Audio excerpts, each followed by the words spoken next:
इस चैनल पर प्रस्तुत की गई सभी कहानियां पूरी तरह से काल्पनिक है। इनका किसी भी व्यक्ति, स्थान या घटना से कोई वास्तविक संबंध नहीं है। इन कहानियों का उद्देश्य केवल मनोरंजन है। कृपया इन्हें वास्तविकता से न जोड़ें।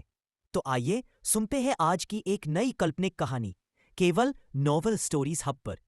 जयपुर विश्वविद्यालय की गलियों में हवा में हल्की ठंडक थी। राहुल शर्मा के कदम स्वीटी शर्मा के पीछे कुछ अनिश्चित से पड़ रहे थे।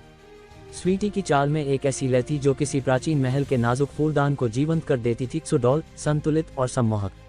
उनकी साड़ी का पल्लू हल्के से लहरा रहा था, जैसे कोई कोमल लहर किनारे को छू रही हो। राहुल का मन एक पल को ठहर गया। उसने सोचा, कोई आश्चर्य नहीं कि हॉस्टल की गलियों से लेकर क्लासरूम तक हर नज़र उनके पीछे खींची चली जाती है। उनकी पीठ का ये दृश्य ही कितनी सुंदरियों को एक झटके में पीछे छोड़ देता है। स्वीटी अचानक रुकी और मुड़ी। उनकी आंखों में एक चमक थी, जैसे सुबह की पहली किरण किसी शांत झील पर पड़ रही हो। सुना है तुमने राष्ट्रीय गणितीय मॉडलिंग प्रतियोगिता के लिए नाम लिखवाया है। उनकी आवाज में एक मधुर गंभीरता थी जो सुनने वाले को बांध लेती थी। राहुल के दिमाग में सुनील यादव का चेहरा उभरा, वह तेज तर्रार काउंसलर, जिसकी पतली काया उसकी हामी सुनते ही छोटे छोटे कदमों में दौड़ पड़ी थी। उसने मन में मुस्कुराते हुए सोचा, सुनील की फुर्ती तो कमाल की है।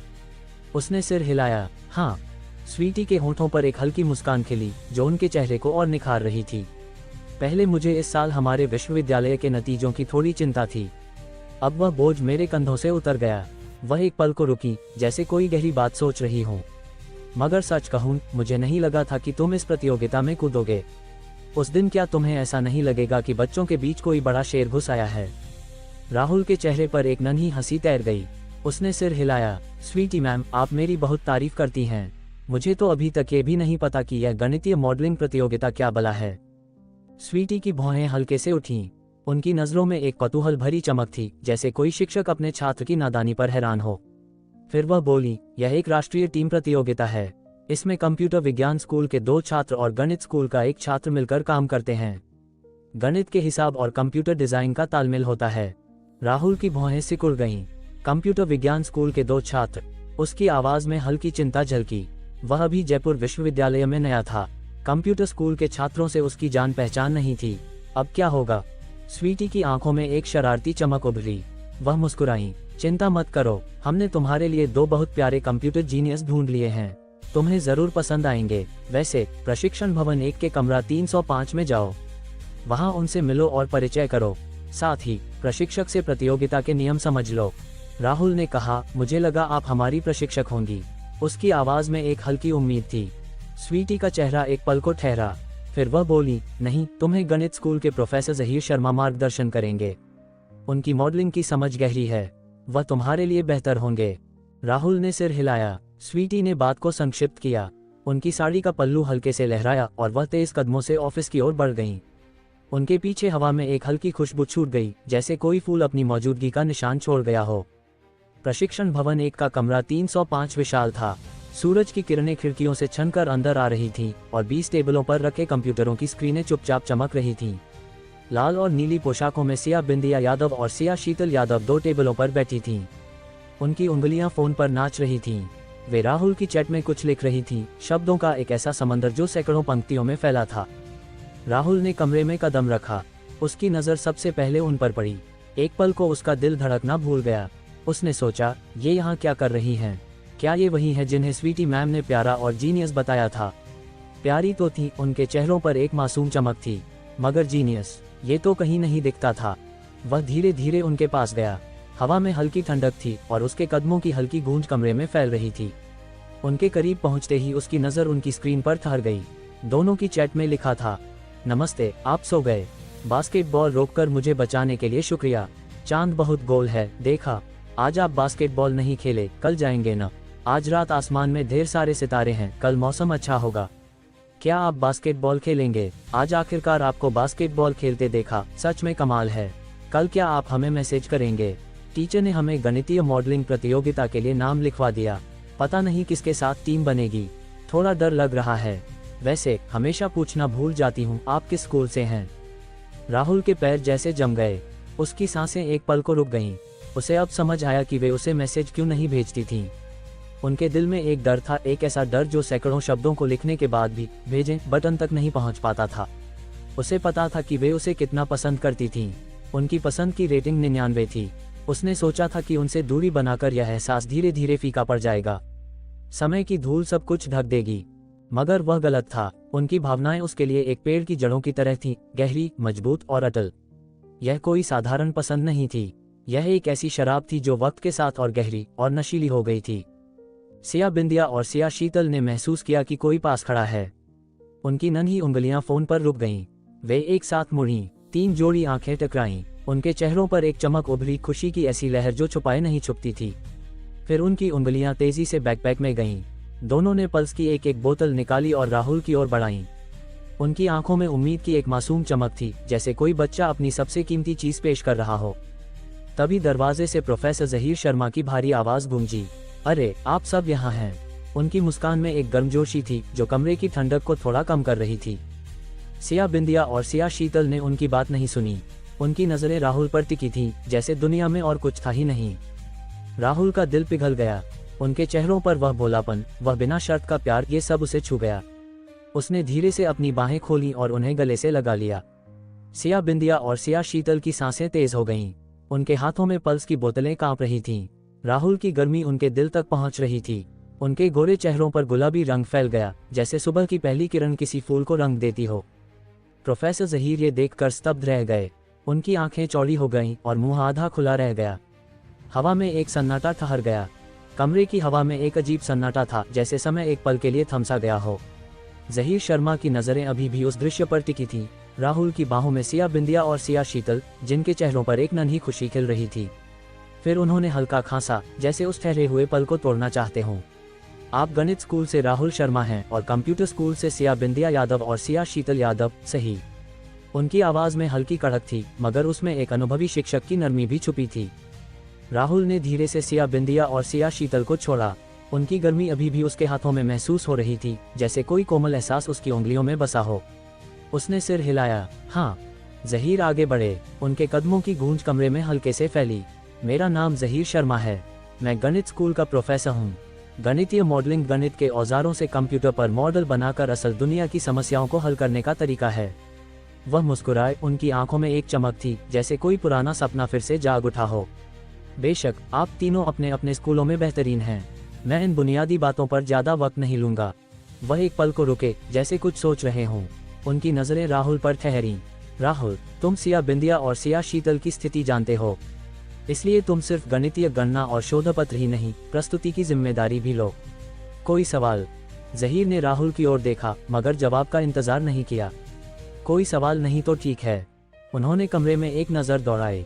खिड़कियों से आती रोशनी टेबलों पर पड़ रही थी और हवा में हल्की धूल नाच रही थी। अब कुछ आसान प्रशिक्षण शुरू करते हैं। उनकी आवाज में एक उत्साह था। गणित का इस्तेमाल करके एक आरामदायक कुर्सी डिजाइन करो। राहुल का दिमाग तुरंत हरकत में आ गया। उसके जहन में संख्याएं, कोण और आकृतियां नाचने लगीं, जैसे कोई नदी अपने किनारों को तराश रही हो। उसने सिया बिंदिया और सिया शीतल की ओर मुड़ा। मेरे लिए डिजाइन करोगी? उसकी आवाज में एक नरमी थी जो उन दोनों के दिलों को छू गई। उनके चेहरों पर अभी भी वह गुलाबी रंग था जो राहुल के गले लगने से फैला था। उनकी आंखें चमकी और वे तेजी से सिर हिलाने लगीं। उनके होठों पर हल्की मुस्कान थी, जैसे कोई बच्चा अपनी पसंदीदा मिठाई पाकर खुश हो गया हो। कमरे में कीबोर्ड की टक टक शुरू हुई। यह आवाज एक मधुर लय की तरह थी जो हवा में तैर रही थी। सिया बिंदिया और सिया शीतल की उंगलियां स्क्रीन पर नाच रही थीं। कुछ ही घंटों में एक आधुनिक कुर्सी का डिजाइन स्क्रीन पर उभर आया। उसकी रेखाएं सटीक थीं, कोण परफेक्ट थे और हर आंकड़ा ऐसा जैसे किसी कारीगर ने घंटों तराशा हो। जहीर की सांसें थम गईं। उनकी आंखें चौड़ी हो गईं और होंठ आधे खुले रह गए। फिर वे बोले, बढ़िया, बहुत बढ़िया। उनकी आवाज में हैरानी और तारीफ का मिश्रण था। तुम्हारी मॉडलिंग काबिलियत मेरी सोच से कहीं आगे है। अगर तुम प्रतियोगिता में ऐसे ही काम करो तो राष्ट्रीय पुरस्कार तो पक्का है।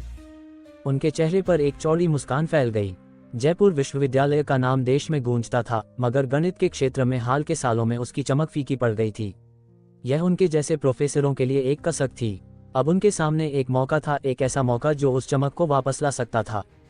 जहीर की आवाज में जोश आ गया। नहीं, मुझे स्वीटी शर्मा को भी तुम्हारा प्रशिक्षण देने के लिए कहना होगा। वह मॉडलिंग की माहिर हैं। उनकी मदद से तुम उच्च शिक्षा कब तक पहुंच सकते हो। उनकी आंखों में एक सपना चमक रहा था। उच्च शिक्षा का वह पुरस्कार जो जयपुर विश्वविद्यालय के लिए अब तक एक दूर का सपना था। अगर यह टीम उसे हासिल कर ले तो ये गणित स्कूल का गौरव बन जाएगा। ज़हीर ने कुछ और बातें कहीं। उनकी आवाज़ में जल्दबाजी थी। फिर वे तेज कदमों से कमरे से बाहर निकल गए, जैसे कोई बच्चा अपनी नई खिलौने की खबर माँ को सुनाने दौड़ रहा हो। राहुल का चेहरा अजीब हो गया। ज़हीर का कहना था कि स्वीटी मॉडलिंग की विशेषज्ञ थी और उनकी मदद से वह कप जीत सकता था।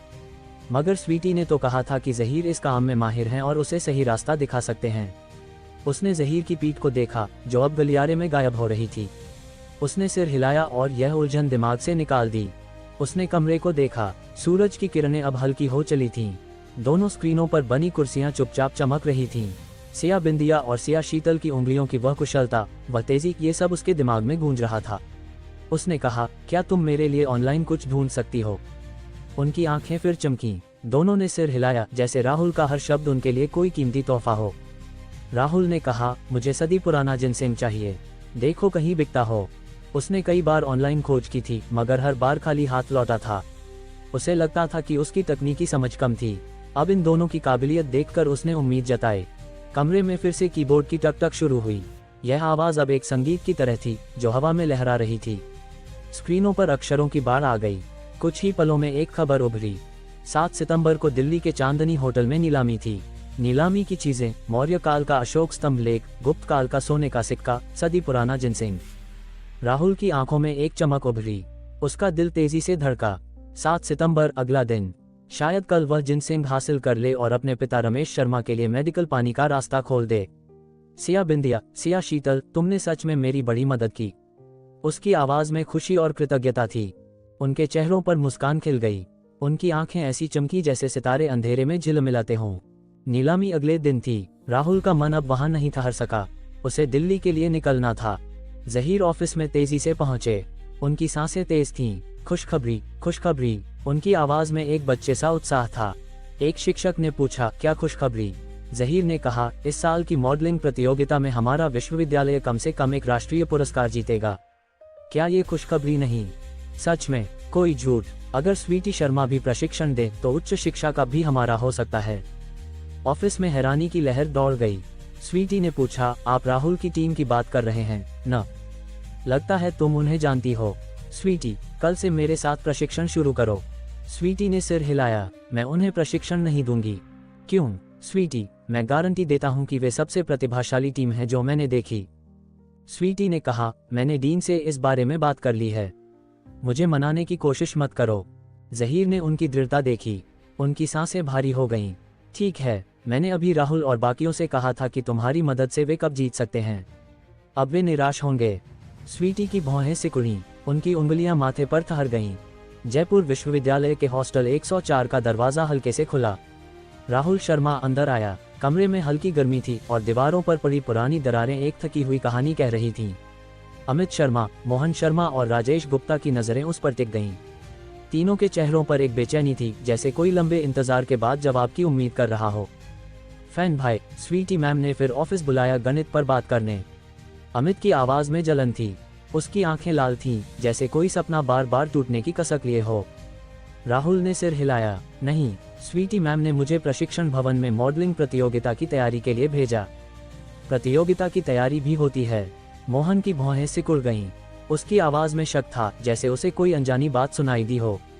राजेश ने आंखें तरेरीं, क्या स्वीटी मैम ने तुम्हें प्रशिक्षण दिया? उनकी आंखें फिर लाल हो गईं, जैसे कोई जलता हुआ कोयला हवा पाकर भड़क उठा हो। राहुल ने कहा, नहीं, प्रोफेसर ज़हीर शर्मा ने। तीनों की सांसें सामान्य हुईं। उनके चेहरों का तनाव ढीला पड़ा। प्रशिक्षण कोई मायने नहीं रखता था, मायने रखती थी स्वीटी मैम। अमित की नज़र राहुल के हाथों पर गई। वह सामान बांध रहा था। फैन भाई, कहाँ जा रहे हो? हाँ, कुछ ज़रूरी काम है। दिल्ली जाना है। उसकी आवाज़ में एक हल्की जल्दबाजी थी। अमित ने कहा, रास्ते में ध्यान रखना। उसकी आवाज़ में दोस्ती की गर्मी थी। राहुल ने सिर हिलाया। उसकी उंगलियां बैग की जिप पर तेजी से चली और वह बाहर निकल गया। गलियारे की ठंडी हवा उसके चेहरे को छू गई। अभी वह ज्यादा दूर नहीं गया था कि उसकी जेब में फोन की मधुर धुन गूंजी। स्क्रीन पर प्रकाश यादव का नाम चमका। राहुल भाई, अच्छी खबर है, मुझे सदी पुराने जिनसेंग का पता चल गया। प्रकाश की आवाज में एक बच्चे सी उत्तेजना थी, जैसे उसने कोई खजाना ढूंढ लिया हो। राहुल की सांसें तेज हुईं। क्या दिल्ली के चांदनी होटल की नीलामी में? अरे, राहुल भाई को पहले से पता है। प्रकाश की आवाज में हैरानी थी, जैसे कोई रहस्य अचानक खुल गया हो। राहुल के चेहरे पर एक हल्की मुस्कान फैल गई। उसका दिल तेजी से धड़क रहा था। सिया बिंदिया और सिया शीतल की खोज ने उसे उम्मीद दी थी, मगर प्रकाश की पुष्टि ने उस उम्मीद को सच में बदल दिया। जिनसिंग वहां था। हाँ, अभी अभी पता चला। मैं दिल्ली जा रहा हूँ। अच्छा, मैं भी कुछ दिनों से दिल्ली नहीं गया। साथ चलूं? प्रकाश की आवाज में उत्साह था। बढ़िया रहेगा। राहुल की आवाज में राहत थी। उसे नहीं पता था कि चांदनी होटल की नीलामी में क्या नियम होंगे। प्रकाश का साथ कई मुश्किलें आसान कर सकता था। ठीक है, हवाई अड्डे पर मिलते हैं, प्रकाश ने कहा। जयपुर का हवाई अड्डा रात के अंधेरे में भी चमक रहा था। ऊंची छतों पर रोशनी की लहरें नाच रही थीं और यात्रियों की भीड़ एक नदी की तरह बह रही थी। ग्रे शर्ट और बड़े चश्मों में प्रकाश दूर खड़ा था। उसने हाथ हिलाया। राहुल भाई, यहाँ। उसकी आवाज भीड़ के शोर में हल्के से गूंजी। राहुल ने अपनी कलाई पर नजर डाली। घड़ी की सुइयां तेजी से आगे बढ़ रही थीं। वक्त हो गया, चलो विमान में चढ़ें। Rolex Daytona. प्रकाश की आंखें चौड़ी हो गईं। राहुल भाई, तुमने ये घड़ी कहाँ से ली? उसकी आवाज में एक बच्चे सी खुशी थी। राहुल ने हल्के से मुस्कुराया। बस एक घड़ी है, यादव आयुर्वेद के लिए यह बड़ी बात नहीं न। प्रकाश की हंसी में एक कड़वाहट थी। यादव आयुर्वेद का पैसा पापा के पास है। मुझे हर साल थोड़े से पैसे मिलते हैं। अपनी कार के लिए मैंने 1 साल तक खर्च बचाया। तुम्हारी रोलेक्स डेटोना के लिए मुझे 1 और साल की मेहनत करनी पड़ेगी। राहुल ने कहा, तुम्हारे माता पिता बेहतर हैं। मुझे कार और रोलेक्स सीधे दे दी। उसकी आवाज में एक सादगी थी। प्रकाश की आंखों में एक चमक उभरी। वैसे राहुल भाई, बता सकते हो कि तुम्हारा परिवार किस धंधे में है? शायद हम साथ में कोई कारोबार कर सकें। उसकी आवाज में उम्मीद थी। उसे राहुल की कार और घड़ी से उसकी माली हालत का अंदाजा हो गया था। स्वीटी मैम से उसकी नजदीकी भी कुछ कह रही थी। अगर यादव आयुर्वेद और राहुल का परिवार करीब आए तो यह एक बड़ा मौका हो सकता था। राहुल ने एक पल सोचा और सच कहा, मेरा परिवार जयपुर में एक छोटी कपड़े की दुकान चलाता है। शायद तुम्हारे परिवार के साथ कारोबार न हो सके। प्रकाश को छोटी दुकान पर यकीन नहीं हुआ। उसने इसे राहुल की नम्रता समझा। उसके दिमाग में जयपुर की बड़ी कपड़ा कंपनियां घूमने लगी, मगर कोई नाम याद नहीं आया। जरूरी नहीं, शायद किसी दिन हम किसी प्रोजेक्ट पर साथ काम करें। राहुल मुस्कुराया और ज्यादा नहीं बोला। दोनों बात करते हुए वीआईपी प्रतीक्षालय में गए। हवा में कॉफी की हल्की खुशबू थी और कुर्सियों पर बैठे लोग चुपचाप अपने फोन देख रहे थे। वे प्रथम श्रेणी में सवार हुए। विमान की उड़ान शांत थी। 2 घंटे बाद वे दिल्ली पहुंच गए। हवाई अड्डे से बाहर निकलते ही एक मर्सिडीज S500 चमक रही थी। यादव आयुर्वेद की सबसे बड़ी शाखा दिल्ली में थी और यह गाड़ी उनकी थी। राहुल शांत गाड़ी में बैठा। उसने खिड़की से बाहर देखा। ऊंची इमारतें आसमान को छू रही थीं और पुराने आंगन समय की कहानियां सुना रहे थे। उसने मन में सोचा, सच में ये देश का आर्थिक और सांस्कृतिक केंद्र है। प्रकाश ने फोन नीचे रखा। राहुल भाई, हम आज सही वक्त पर आए। शीतल बाग में आज एक आयोजन है। अभी वक्त है, साथ चलें। उसकी आवाज में एक शरारत थी। राहुल ने सोचा, जिनसिंग की खोज ने उसे सिखाया था कि दोस्त बनाना जरूरी है। रात को करने को कुछ नहीं था। उसने सिर हिलाया। ठीक है, चिंता मत करो, मजा आएगा। प्रकाश मुस्कुराया। शीतल बाग दिल्ली के तीसरे रिंग के पास एक बड़ा बंगला था। दरवाजे पर फरारी, पोर्श और बेंटले जैसी गाड़ियां खड़ी थीं।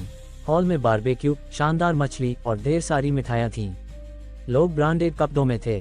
बिकिनी में लड़कियां स्विमिंग पूल के पास हंस रही थीं। माहौल गुलजार था। प्रकाश ने धीरे से कहा, राहुल भाई, कोई पसंद आए? नहीं, राहुल ने सिर हिलाया। इतनी सारी छोड़ दी। राहुल भाई, तुम्हारी पसंद मेरी तरह ऊंची है। प्रकाश ने एक बिकिनी में लड़की को देखा। उसकी आंखें चमकी। तुम आराम से चुनो, मैं पहले जाता हूँ। उसने कपड़े ठीक किए, शराब का गिलास उठाया और लड़की की ओर बढ़ गया। शीतल बाग का हॉल शोर और रंगों से भरा था। तभी एक लंबे काले बालों वाली खूबसूरत लड़की धीरे धीरे अंदर आई। उसने सफेद जंपसूट और हिप्स कट पहनी थी। उसकी गोरी त्वचा चमक रही थी और उसकी काया हर कदम के साथ उभर रही थी। राहुल को याद आया कि उसकी बिल्डिंग मैनेजर प्रदीप शर्मा की काया इससे मिलती थी, मगर ये लड़की उससे कहीं आगे थी। शायद सिर्फ स्वीटी मैम ही उससे मुकाबला कर सकती थीं। उसने अपनी सच्ची नज़र से देखा। चेहरे का मूल्य 97, पसंद की रेटिंग 50, 97 का स्कोर, स्वीटी मैम से थोड़ा कम। यह एक शानदार सुंदरता थी। हॉल में कई लोग उसे देखने लगे। वे उसकी ओर बढ़े। प्रकाश, जो अभी शराब लेकर बिकिनी लड़की के पास था, अब इस लड़की की ओर मुड़ा। जल्द ही वह लोगों से घिर गई। राहुल ने सिर हिलाया। सुंदर लड़कियां अच्छी थीं, मगर उनके पीछे कुत्ते की तरह लगना उसके बस की बात नहीं थी। उसने चारों ओर देखा। उसकी नज़र पास के सफ़ेद पियानो पर टिक गई। खड़े रहना बोरिंग था। वह पियानो की ओर बढ़ा और बैठ गया। उसने एक सांस ली और अपनी पतली उंगली काले सफेद कीज पर रखी। तेज और मधुर स्वर उभरे। हंस रही लड़कियां रुक गईं। स्विमिंग पूल में तैर रही बिकिनी लड़की पानी से निकली और रिंग पर लेटकर सुनने लगी। दूर की स्कर्ट वाली लड़की ने भी सिर उठाया। सबकी नजरें पियानो पर थीं, राहुल पर थीं। संगीत बढ़ता गया। उनके दिमाग में लगा जैसे उनके पंख निकल आए हों। वे तितलियां बनकर उड़ रही थीं, आजाद, हल्की, खुश। उनकी आंखों में राहुल फूलों के बीच चमकती तितली था। वे मंत्रमुग्ध हो गईं। गीत खत्म हुआ। जोरदार तालियां बजीं। कमाल का बजाया, शानदार। स्कर्ट वाली लड़की लंबे कदमों से आए। वह मुस्कुराए। पहली बार किसी को प्रेम का सपना इतना अच्छा बजाते सुना। राहुल हैरान हुआ, फिर बोला, आपकी तारीफ बहुत है। शराब लेंगे? लड़की ने गिलास बढ़ाया। राहुल ने गिलास लिया और हल्के से छुआ। उसने धीरे से शराब मुंह में डाली। गला नर्म, स्वाद मीठा, खुशबू बरकरार। पीने के बाद भी एहसास रहता है। अच्छी शराब। लड़की की आंखें चमकीं। आपको शराब की समझ है। राहुल की हरकतें साधारण थीं मगर कुशल। उसकी टिप्पणी ऐसी थी जैसे वह शराब का मालिक हो। थोड़ा बहुत, राहुल ने कहा। लड़की को उसकी नम्रता अच्छी लगी। बातचीत बढ़ी। वह राहुल को समझ नहीं पाए, उल्टा वह और रहस्यमय लगा। वह उसके करीब जाना चाहती थी। पहले जो लड़कियां लोगों से बात कर रही थीं, अब चुप थीं। वे दूर से राहुल और स्कर्ट वाली लड़की को देख रही थीं। वे चाहती थीं कि वह लड़की चली जाए ताकि उन्हें मौका मिले, मगर उनकी उम्मीद टूटी। राहुल ने लड़की की पतली कमर पर हाथ रखा और शीतल बाग के निजी कमरे की ओर बढ़ गया। उस रात न राहुल सोया, न वह लड़की। कमरे का बिस्तर पूरी रात हिलता रहा। अगले दिन राहुल की आंखें खुलीं। कमरे में वह अकेला था। उसने खाली चादर और टेबल पर रखे नोटों को देखा। उसने आंखें मिचमिचाईं। ये क्या? उसने सिर हिलाया और कपड़े पहनकर उठा। उसका फोन हिला। 2 मैसेज आए। रात के 12 बजे भारतीय स्टेट बैंक में 7,10,300 रुपये जमा हुए। 10:10 बजे भारतीय स्टेट बैंक में 6,50,00,000 रुपये जमा हुए। पहला मैसेज देखकर राहुल को हैरानी नहीं हुई। हर सुबह उसे करीब 7 लाख मिलते थे। मगर दूसरा मैसेज 6,50,00,000। फोन फिर बजा। ये प्रदीप शर्मा का कॉल था, जो उसकी बिल्डिंग का प्रबंधक था। राहुल जी, नमस्ते। मैं प्रदीप शर्मा, शक्ति टावर से। क्या मैंने आपको परेशान किया? प्रदीप ने सावधानी से कहा। राहुल ने कहा, नहीं, मैं जाग गया हूँ। क्या बात है? प्रदीप ने कहा, कल आपके कहने पर मैंने शक्ति टावर की सभी कंपनियों का अगले साल का किराया जमा कर लिया। कुल 6,50,00,000। कल बैंक में दिक्कत थी, आज जमा हुआ। आपको मिला? राहुल ने कहा, हाँ, अच्छा काम किया। आपकी तारीफ के लिए शुक्रिया। यह मेरा काम है, अब आपका आराम न बिगाड़ूं। नमस्ते। राहुल के होठों पर हल्की मुस्कान आई। उसके पास अब 8,10,00,000 थे। प्रकाश नीचे इंतजार कर रहा था। उसने राहुल को देखा। राहुल भाई, कल तुमने हमें डुबो दिया। हमें? राहुल ने पूछा। हाँ, कल सारी लड़कियां तुम्हारी ओर थीं। बाकियों का कुछ नहीं बना। मेरा भी नहीं, प्रकाश ने कहा। उसकी आंखें लाल थीं। उसे शिकायत थी। राहुल ने हल्का खांसा। वैसे चांदनी होटल की नीलामी कब है? प्रकाश ने वक्त देखा। 12:30 बजे। अभी चलें तो ठीक रहेगा। राहुल ने सिर हिलाया। चलो। चांदनी होटल दिल्ली के दूसरे रिंग पर था। इसकी बाहरी दीवार संगमरमर की थी। अंदर की सजावट भारतीय थी, नक्काशीदार खंभे, लटकते दिए और चंदन की खुशबू। प्रकाश ने यादव आयुर्वेद का नाम बताया। उन्हें तीसरी मंजिल का एक कमरा मिला। कमरा छोटा था, मगर सागौन की मेज कुर्सियां थीं। प्रकाश और राहुल अंदर गए। एक सुंदर वेटर मुस्कुराता हुआ आया। उसने चमड़े का मेन्यू दिया। कुछ चाहिए? प्रकाश ने मेन्यू राहुल की ओर बढ़ाया। यहाँ का खाना और चाय अच्छे हैं। राहुल भाई, देखो क्या खाओगे? राहुल ने कहा, एक पॉट दार्जिलिंग चाय, जूस में भुनी मछली, 4 मौसम की सब्जी, मसाला चिकन, हल्का मटन सूप और एक रोस्ट मुर्गी। यह एक पॉट चाय, 5 व्यंजन और एक नाश्ता था। मगर चांदनी होटल में सबसे सस्ती सब्जी 300 रुपये की थी। बाकी चीजें 1,000 से ऊपर थीं। ये खाना करीब 20,000 रुपये का था। राहुल और प्रकाश के लिए ये छोटी रकम थी। चांदनी होटल के कमरे में बैठे राहुल और प्रकाश हॉल को देख रहे थे। ऊंचे दिए, नक्काशी और पुरानी सजावट एक अलग ही दुनिया की तरह थी। राहुल ने पूछा, यहाँ की नीलामी के कोई खास नियम हैं? प्रकाश ने कहा, ज्यादा नियम नहीं। जो चीज पसंद आए, टेबल पर रखा बोर्ड उठाओ और कीमत बढ़ाओ। वह सोचकर बोला, बस एक बात है, नीलामी से पहले पर्याप्त पैसा तैयार रखना होगा, वरना परेशानी होगी।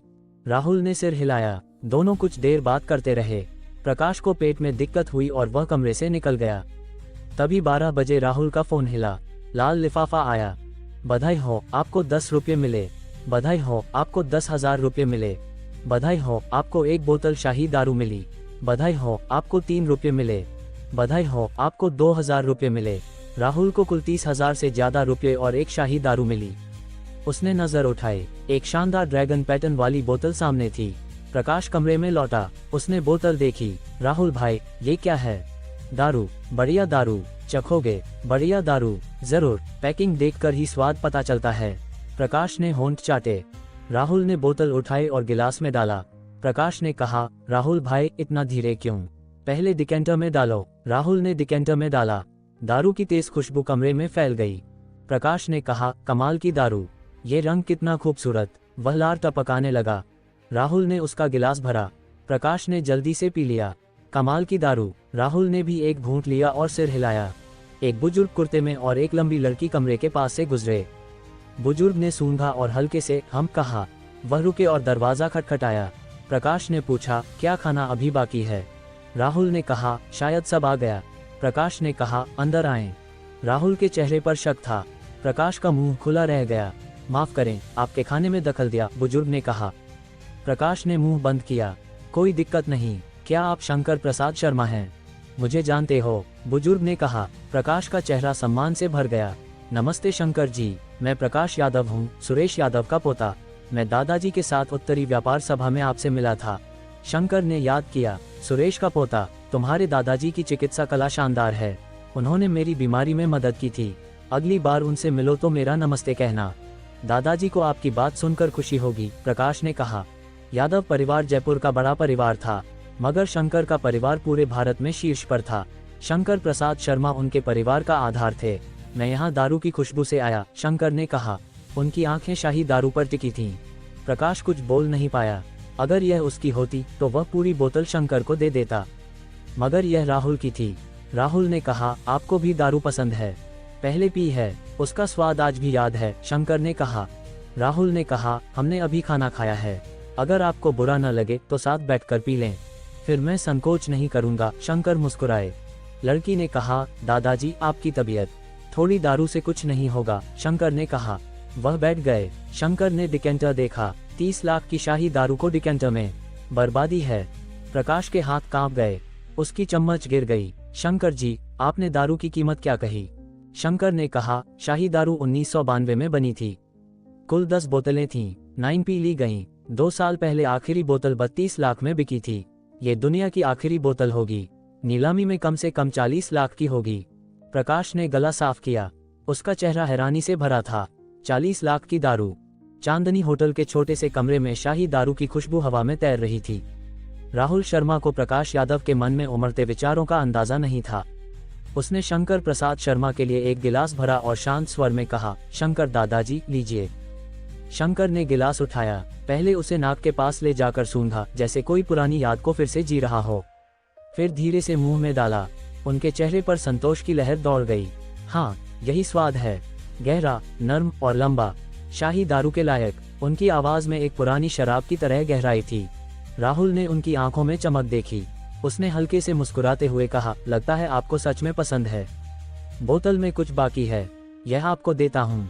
क्या तुम इसे मुझे दे रहे हो? शंकर की भौहें ऊपर चढ़ गईं। उनकी आंखों में हैरानी थी। ये दुनिया की आखिरी शाही दारू है। उन्होंने राहुल को गौर से देखा। उसकी हरकतें इतनी स्वाभाविक थीं, जैसे वह कोई साधारण चीज दे रहा हो। उनके पास ये बोतल थी और उनकी बातों से लगता था कि वह भी दारू का शौकीन था। शंकर को पता था कि किसी शौकीन से ऐसी दारू लेना कितना मुश्किल होता है। ये दिल से एक टुकड़ा काटने जैसा था। राहुल ने शांत स्वर में कहा, शाही दारू सच में गहरी और शानदार है। ये हर तरह से परफेक्ट है, लेकिन कभी कभी परफेक्शन सबसे अच्छा नहीं होता।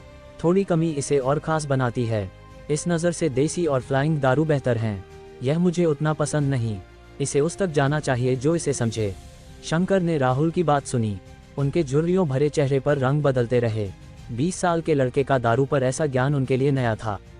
वह ठहाका मारकर हंसे। अगर ऐसा है तो मैं इसे ले लूंगा। वह एक पल रुके। मैंने अपना परिचय नहीं दिया। मेरा नाम शंकर प्रसाद शर्मा है। अगर तुम्हें बुरा न लगे तो मुझे शंकर दादाजी कहो। पास खड़ी लड़की शालिनी शर्मा हैरान थी। उसने अपने दादाजी को किसी युवा से ऐसा कहते कम ही देखा था। राहुल ने हल्के से सिर झुकाया। हाय शंकर दादाजी, मेरा नाम राहुल शर्मा है। ठीक है, हाँ हाँ, शंकर की हंसी कमरे में गूंजी। चांदनी होटल में मधुर संगीत की धुन बजी। शंकर ने गिलास नीचे रखा। नीलामी शुरू होने वाली है, मैं अब चलता हूँ। राहुल, फिर मिलेंगे शंकर दादाजी, राहुल ने कहा। प्रकाश ने जल्दी से कहा, नमस्ते शंकर जी। शंकर और शालिनी गए। प्रकाश की आंखों में चमक थी। राहुल भाई, तुम उन्हें शंकर दादाजी कहते हो? राहुल ने सादगी से कहा, उनकी उम्र करीब 80 होगी न। दादाजी कहना क्या गलत है? शर्मा परिवार देश का शीर्ष परिवार है और यह शंकर जी की वजह से। अगर लोग जाने कि तुम उन्हें दादाजी कहते हो तो सबके दांत निकल आएंगे। प्रकाश की आवाज में उत्तेजना थी। राहुल ने हल्के से मुस्कुराकर प्रकाश को देखा। प्रकाश ने डिकेंटर में पानी डाला और उसे पी लिया। राहुल ने भौहें सिकोड़ते हुए पूछा, क्या कर रहे हो? ये दुनिया की आखिरी शाही दारू है, बर्बाद नहीं होनी चाहिए, प्रकाश ने गंभीरता से कहा। राहुल कुछ बोल नहीं पाया। उसकी आंखों में हल्की हंसी थी। दूसरे कमरे में शालिनी ने शंकर के लिए चाय का कप भरा। फिर वह बोली, दादाजी, आप राहुल शर्मा से इतने करीब क्यों हैं? शंकर ने चाय का घूंट लिया और स्वाद लेते हुए कहा, यह लड़का शानदार है, गहरा है, इसका भविष्य असीम है। एक दिन यह बादलों को चीरकर ड्रैगन बन जाएगा। शालिनी की आंखें सिकुड़ गईं। उसने अपने दादाजी को किसी युवा की इतनी तारीफ करते रेल को सुना था। उसकी नज़र राहुल के कमरे की ओर गई, जैसे वह उसे फिर से देखना चाहती हो। हॉल में एक लाल साड़ी वाली खूबसूरत महिला 5 लड़कियों के साथ आई, जिनके हाथों में दिए थे। वह धीरे धीरे बीच में पहुंची। उसकी मुस्कान में चुंबक था। सबका चांदनी होटल में स्वागत है। इस नीलामी में कई खजाने हैं। उम्मीद है आप अपनी पसंद की चीज ले सकें। इसके अलावा नीलामी की 20% रकम आपके नाम से दान में जाएगी। तो आज की नीलामी शुरू होती है। उसकी आवाज में एक जादू था जो हॉल में गूंज रही थी। यह कोई भाषण नहीं, बल्कि एक मधुर गीत की तरह था। जल्द ही एक चिकना जैड का कटोरा सामने आया। महिला ने कहा, गुप्त काल का सोने का सिक्का। ये सिक्का कभी सम्राट चंद्रगुप्त के खजाने का हिस्सा था। इसकी बनावट, नक्काशी और सामग्री इसे उस युग का शिखर बनाती है। शुरुआती कीमत 3 लाख। आवाज खत्म होते ही बोली शुरू हुई। 5 लाख, 8 लाख। जब कीमत 20 लाख पर पहुंची, बोली धीमी पड़ गई। आखिरकार ये 23 लाख में बिका। फिर 2 और प्राचीन वस्तुएं और एक चित्र बिके। राहुल और प्रकाश को इनमें रुचि नहीं थी। वे चाय पीते रहे, कभी कभी बात करते, जैसे कोई जल्दी ना हो।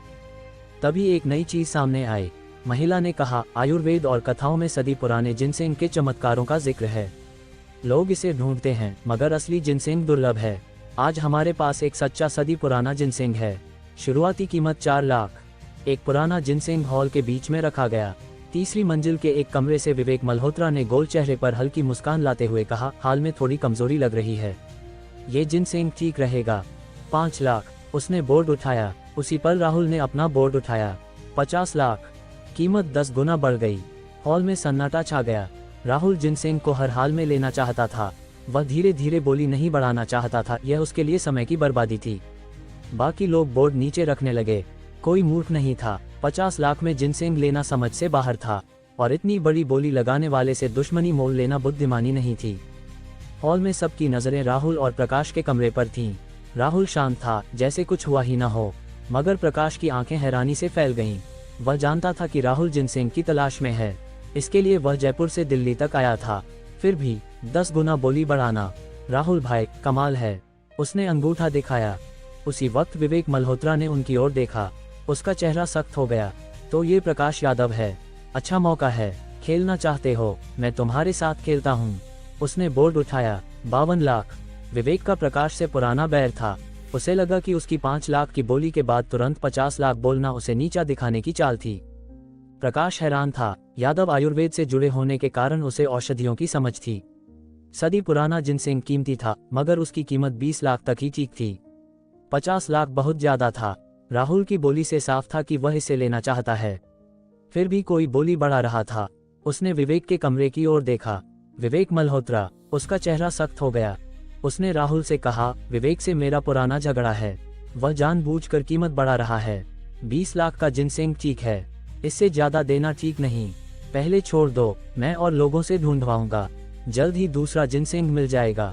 राहुल ने शांत स्वर में कहा, पैसा ही तो है, कोई बात नहीं। उसने बोर्ड उठाया। 1 करोड़। हॉल में सन्नाटा छा गया। प्रकाश की सांसें थम गईं।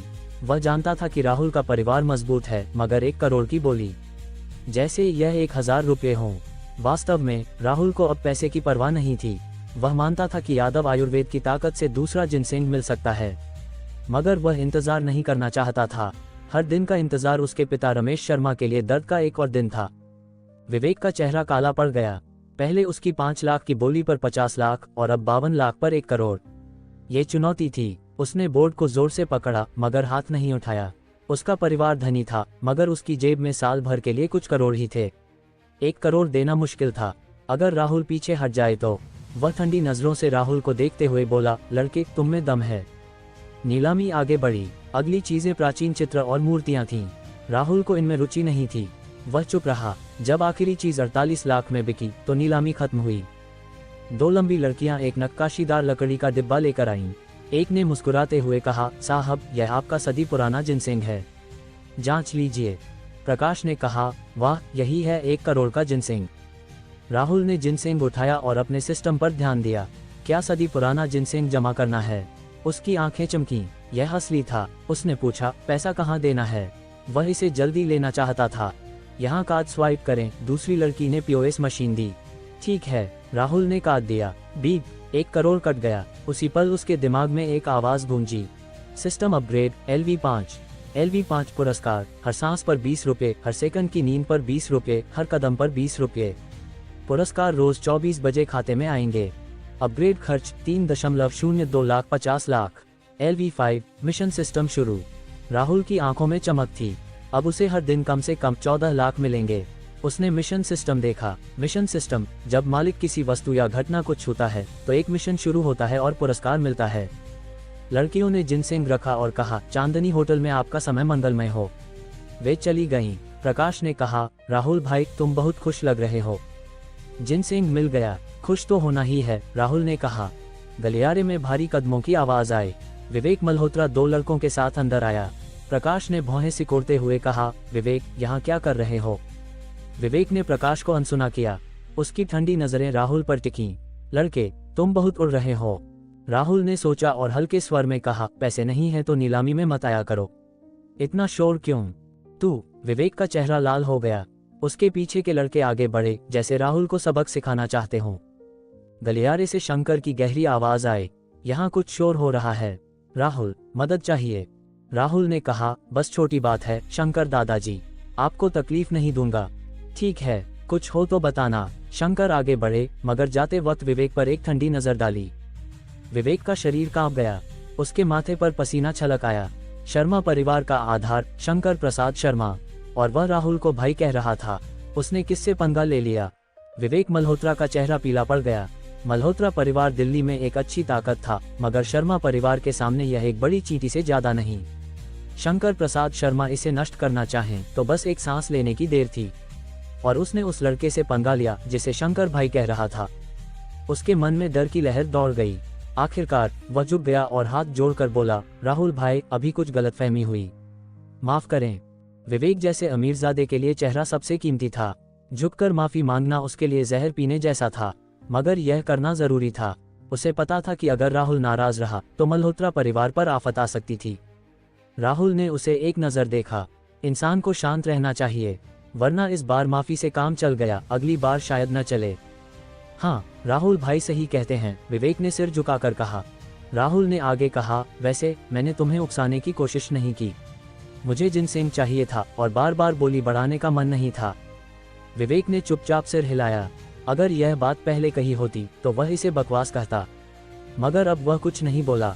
उसने कमर और झुकाई और चुपचाप चला गया। प्रकाश हंस पड़ा। राहुल भाई तुमने देखा, विवेक ऐसा कभी नहीं दिखा। बिल्कुल कछुए का नाती लग रहा था। मजा आ गया। राहुल मुस्कुराया और बाहर की ओर बढ़ा। दोनों मर्सिडीज S500 में बैठे। गाड़ी एक लिफ्ट के पास रुकी जहां एक बुजुर्ग जमीन पर पड़ा था, सीने को पकड़े हुए। पास में एक लड़की घबराई हुई थी। राहुल ने गौर से देखा, ये शंकर प्रसाद शर्मा और उनकी पोती शालिनी थे। रुक, राहुल ने कहा। प्रकाश ने ब्रेक मारा और दोनों बाहर निकले। जल्दी, दादाजी को अस्पताल ले चलो, शालिनी चीखी। राहुल और प्रकाश ने शंकर को गाड़ी में डाला और नजदीकी संयुक्त अस्पताल की ओर बढ़े। रास्ते में शालिनी ने शंकर के हाथ थामे आंसुओं की बाढ़ लिए। दादाजी आप ठीक हो जाएंगे, उसकी आवाज कांप रही थी। प्रकाश ने गाड़ी तेज करने की कोशिश की मगर दिल्ली की भीड़ ने रास्ता रोका। राहुल ने कहा, मैं चलाता हूँ। प्रकाश को उसकी ड्राइविंग याद थी। दोनों ने जगह बदली। नियम तोड़ने में दिक्कत नहीं? राहुल ने पूछा। बिल्कुल नहीं, प्रकाश ने कहा। राहुल ने गाड़ी दौड़ा दी, गाड़ियों के बीच से हर रुकावट को पार करते हुए। 10 मिनट में मर्सिडीज संयुक्त अस्पताल के सामने रुकी। शालिनी ने पहले ही फोन कर दिया था। डॉक्टर और नर्स दरवाजे पर इंतजार कर रहे थे। वे शंकर को स्ट्रेचर पर ले गए, जांच और इलाज शुरू करते हुए। वीआईपी वार्ड के बाहर शालिनी के आंसू थम नहीं रहे थे। वह दादाजी की हालत से डरी थी। अगर कुछ हुआ तो वह खुद को माफ न कर पाएगी। गलियारे में भारी कदमों की आवाज आए। शैलेंद्र शर्मा और कई लोग आए। शैलेंद्र ने शालिनी से पूछा, क्या हुआ? शालिनी ने आंसू पोंछते हुए कहा, दादाजी के साथ चांदनी होटल गए थे। पार्किंग में उनकी तबीयत बिगड़ गई। क्या खाया था? किसी ने पूछा। चाय, एक केक और थोड़ी शाही दारू, शालिनी ने कहा। क्या? उनकी तबीयत ठीक नहीं थी, फिर भी दारू? शैलेंद्र चिल्लाया। शशांक शर्मा ने डिकेंटर देखा। भैया, शाही दारू थी, हम भी दादाजी को रोक नहीं पाते। शैलेंद्र का गुस्सा ठंडा पड़ा। फिर पूछा, ये दारू नीलामी से ली? नहीं, राहुल शर्मा ने दी और हमें अस्पताल भी वही लाया। शालिनी ने राहुल की ओर इशारा किया। सबकी नजरें राहुल पर गईं। प्रकाश घबरा गया। हम कमरे में पी रहे थे, शंकर जी खुशबू से आए, बाद में पार्किंग में उन्हें देखा तो लाए। शालिनी ने कहा। हाँ, और दादाजी ने राहुल की बहुत तारीफ की थी। ओह, शैलेंद्र और शशांक हैरान थे। वे अपने पिता की ऊंची नजरों को जानते थे। शैलेंद्र ने कहा, शंकर को अस्पताल लाने के लिए शुक्रिया। प्रकाश ने राहत की सांस ली। कोई बात नहीं, ये हमारा फर्ज था। वार्ड का दरवाजा खुला। डॉक्टर थके हुए बाहर आए। शैलेंद्र ने पूछा, पिताजी कैसे हैं? एक गंजे डॉक्टर ने हिचकते हुए कहा, फिलहाल हम मशीनों और दवाओं से कुछ घंटे तक हालत संभाल सकते हैं। शर्मा परिवार पर जैसे आसमान टूट पड़ा। शंकर प्रसाद शर्मा ने ही शर्मा परिवार को बनाया था। उनकी हर सांस इस परिवार की नींव थी। अगर वह गए तो यह विशाल इमारत ढह सकती थी। सबके चेहरों पर भारीपन था। शालिनी का चेहरा पीला पड़ गया। वह दादाजी के साथ अकेली निकली थी। अगर कुछ हुआ तो वह क्या करेगी? उसके आंसू रुक नहीं रहे थे। गलियारा उदासी से भर गया। शैलेंद्र ने मुश्किल से पूछा, डॉक्टर, कोई और रास्ता नहीं? गंजा डॉक्टर चुप रहा, फिर बोला, फिलहाल नहीं। शैलेंद्र ने गहरी सांस ली। ठीक है। वह वार्ड की ओर बढ़ा। वह अपने पिता के आखिरी पल साथ बिताना चाहता था। तभी राहुल, जो चुपचाप पीछे खड़ा था, बोला, शायद मैं शंकर दादाजी को बचा सकूं। शैलेंद्र रुक गया। सबकी नजरें राहुल पर टिक गईं। प्रकाश का चेहरा पीला पड़ गया। डॉक्टर ने कहा था कि इलाज नहीं हो सकता। राहुल ये क्या कह रहा था? अगर वह बचा ले तो ठीक, मगर क्या ये संभव था? उसके माथे पर पसीना छलक आया। वह राहुल को रोकना चाहता था, मगर शर्मा परिवार की नजरों के आगे कुछ बोल न सका। शैलेंद्र राहुल के पास आया। तुम पिताजी को बचा सकते हो? कोशिश कर सकता हूँ, पक्का वादा नहीं, राहुल ने कहा। वह जिनसेंग जमा करके मेडिकल पानी खरीद सकता था, मगर यह शंकर को ठीक करेगा या नहीं, उसे यकीन नहीं था। उसने मदद की ठानी। एक तो शंकर उसे अच्छे लगे थे, दूसरा नीलामी में उनकी मदद को वह भूला नहीं था। फिर कोशिश करो, शैलेंद्र ने कहा। आप मुझ पर भरोसा करते हैं? राहुल ने पूछा। मैं पिताजी की नजरों पर भरोसा करता हूँ, शैलेंद्र ने कहा। राहुल ने सिर हिलाया। जब मैं इलाज करूंगा तो वार्ड में कोई और या कैमरा नहीं होना चाहिए। ठीक है, शैलेंद्र ने कहा। किसी ने कहा, उनके पास कुछ घंटे हैं, अगर हम आखिरी बार न देख पाए तो? राहुल ने कहा, चिंता न करें, मैं 1 घंटे में बाहर आऊंगा। वह वार्ड में चला गया। दरवाजा बंद हुआ। गलियारा फिर उदास हो गया। राहुल ने वार्ड में शंकर को देखा। उनके शरीर पर नलियां थीं और वह बेहोश थे। उसने आह भरी, फिर जेब से जिनसेंग निकाला। क्या सदी पुराना जिनसेंग जमा करना है? हाँ। जिनसेंग गायब हो गया। उसके दिमाग में मेडिकल पानी की किताब में जिनसेंग का चित्र उभरा। मेडिकल पानी खरीदने की अनुमति मिली। मेडिकल पानी पीने से शरीर के सारे घाव ठीक होते हैं। कीमत 1 करोड़। खरीदो। 50 मिलीलीटर का पारदर्शी घोल उसके हाथ में आया। उसने बुदबुदाया, उम्मीद है ये काम करे। उसने पानी शंकर के मुंह में डाला और उनकी हालत देखने लगा। वह उत्सुक था। यह पानी उसके पिता के लिए भी था। 1 मिनट, 3 मिनट, 5 मिनट। शंकर का इलेक्ट्रोकार्डियोग्राम पहले हल्का था, अब बड़ी लहरें बनने लगीं। उनका पीला चेहरा धीरे धीरे लाल होने लगा।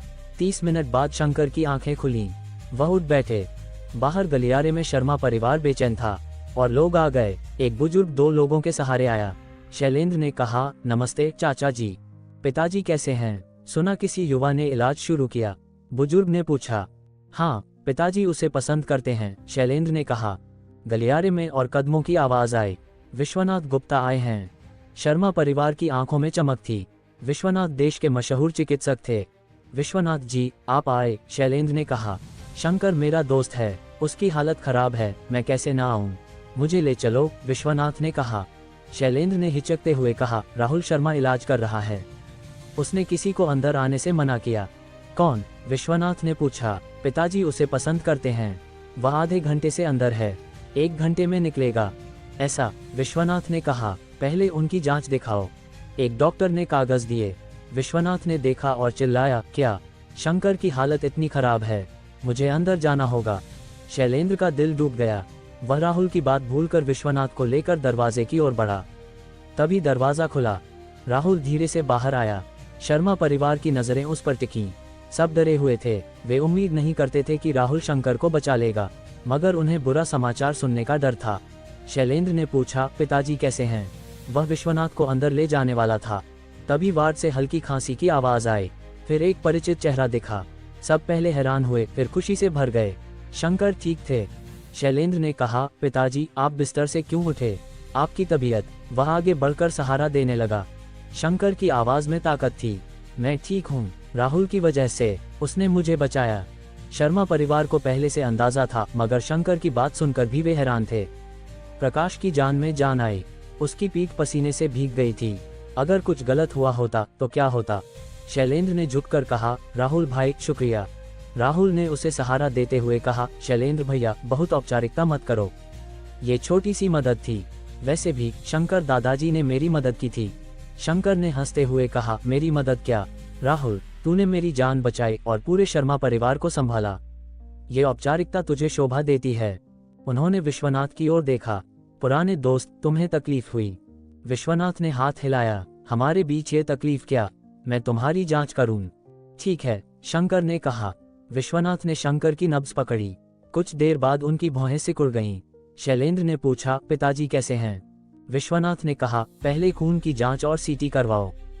सब कुछ जल्दी हुआ। कुछ मिनटों में रिपोर्ट्स विश्वनाथ के हाथ में थीं। उन्होंने देखा और बोले, पुराने दोस्त तुम पूरी तरह ठीक हो? हाँ, ठीक है। शंकर खुश हुए। शर्मा परिवार में खुशी की लहर दौड़ गई। शर्मा परिवार के घर में हॉल की मेज पर ढेर सारी मिठाइयाँ और व्यंजन थे। शंकर के कहने पर राहुल बीच में बैठा। शंकर और शैलेंद्र उसके दोनों ओर थे। शंकर ने कहा, आज मैंने दारू की खुशबू सूंघी और यह मेरी जान बचाने वाली बनी। दारू सच में कमाल की चीज है। राहुल, ये चक कैसी है? उन्होंने राहुल के लिए गिलास भरा। राहुल ने गिलास सूंघा और पिया। मुंह में नर्म, पेट में आग और स्वाद लंबा। देसी दारू में सबसे बेहतरीन। हाँ, शंकर खुश हुए। शैलेंद्र ने गिलास उठाया। राहुल, पिताजी को बचाने के लिए फिर से शुक्रिया। फिर शालिनी, शशांक और बाकियों ने भी राहुल को गिलास उठाया। राहुल ने सबके साथ पिया। दावत मजे से चली। खाने के बाद राहुल ने खिड़की से बाहर देखा। दिल्ली के दूसरे रिंग पर ऐसा खूबसूरत घर कल्पना करना मुश्किल है। शैलेंद्र ने कहा, राहुल तुम्हें ये पसंद है? हमारा एक और घर यहाँ पास में है, तुम्हें दे देते हैं। राहुल थका सा रह गया। ये घर नहीं, महल था। 5000 वर्ग मीटर से ज्यादा। दिल्ली में ये 50 करोड़ से कम नहीं। ये बहुत कीमती है। मैं जयपुर में रहता हूँ, दिल्ली कम आता हूँ। शंकर ने कहा, राहुल बहुत औपचारिकता मत कर, ये बस एक घर है। मेरी जान के आगे क्या कीमत? अभी कम आते हो, मगर आगे बार बार आओगे, ये घर काम आएगा। राहुल ने सोचा, और मना करना बनावटी लगेगा, फिर मैं ले लेता हूँ। शंकर ने उसे रुकने को कहा, मगर राहुल ने कहा कि उसे जयपुर जाना है। टिकट बुक थी। शैलेंद्र ने खुद रोल्स रॉयस चलाकर उसे हवाई अड्डे छोड़ा। वीआईपी लाउंज में प्रकाश उछल रहा था। राहुल भाई, नहीं फैन भाई, तुम कमाल हो, तुम्हें इलाज आता है और तुमने शंकर दादाजी को बचा लिया। वह शंकर प्रसाद शर्मा हैं। जब तुमने कहा कि उन्हें बचाओगे तो मैं डर से कांप गया था। बताओ तुम और क्या क्या कर सकते हो? राहुल ने प्रकाश को देखा और मुस्कुराया। प्रकाश ने कहा, आज मैंने शंकर जी के साथ खाना खाया। पापा को पता चलेगा तो खुशी से पागल हो जाएंगे। फिर गंभीर होकर बोला, फैन भाई शुक्रिया। राहुल ने हाथ हिलाया। कोई बात नहीं। शर्मा परिवार के घर में शंकर खिड़की के पास खड़े थे। दूर बहता पानी देखकर उनका चेहरा शांत था। शैलेंद्र कागजों का ढेर लेकर आया। पिताजी, ये राहुल की जानकारी है। शंकर ने देखा, उनके चेहरे पर उदासी छाई। तो ये शक्ति समूह का नेता है, तभी इतना खास है। उन्होंने कहा, अब से राहुल से सबसे अच्छे रिश्ते बनाओ। हाँ, शैलेंद्र ने कहा। धन्यवाद नोवेल स्टोरीज हब सुनने के लिए। आगे के एपिसोड देखने के लिए चैनल को सब्सक्राइब करें, लाइक शेयर करना ना भूलें।